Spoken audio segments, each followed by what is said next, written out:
once we're talking about the new technologies, the cost efficiency is the first criteria.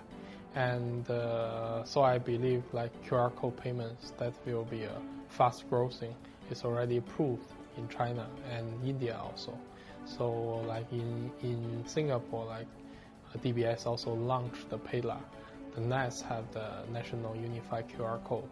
Like in Thailand, they have PromptPay.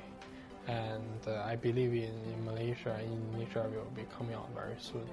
So in government perspective, especially on the regulators, I believe they want some payment method to cover for the most of the user and most of the merchant itself.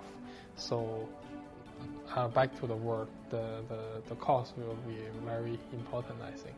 A lot of shops, when I based in Bangkok, shops telling me, okay, I want the cash by today because tomorrow I won't have cash to buy the vegetables. So they want a fast turnover. And the second thing is their margin is quite low, and they want a lower cost payment method. So for example, for the traditional American Express charge about 2, Visa charge about 3, Visa charge about maybe 2 plus around that, or debit card even charge lower. So still like some percentage.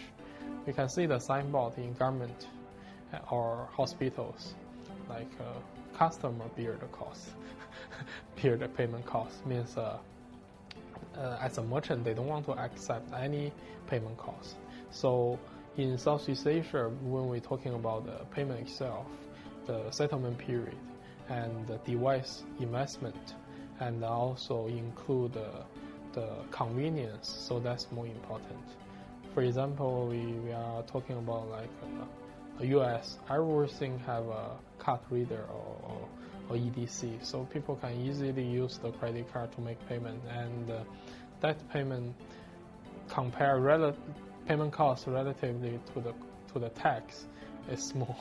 So they have the habit to accept. But in Southeast Asia, most of the payment channels, they already using cash, comfortable with cash, 0 settlement period, and there's no cost at all.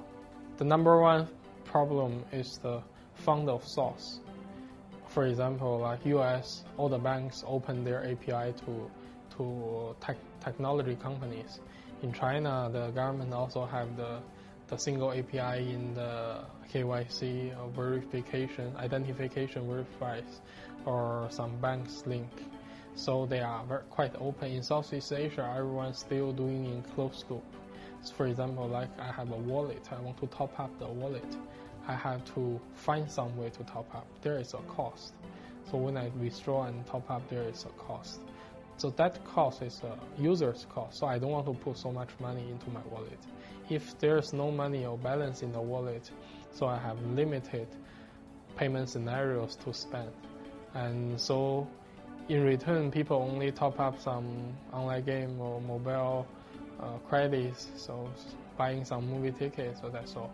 So if there's no balance in the wallet, a lot of payment scenario means a service company, they won't born because they cannot see the payment. The payment become a barrier to enable the other business models come out. For example, everything in China, they can use Alipay. So nowadays, whatever they using to buying something, shipping something, and I ask for food deliveries, maybe rent a bike, rent a car, doing a lot of things I can use in the mobile payments, very convenient. But without Alipay comes out, so people cannot think about that because they have to think, how can we collect money? So payment itself is a scenario, and the payment is an enabler and a connector to each business modules.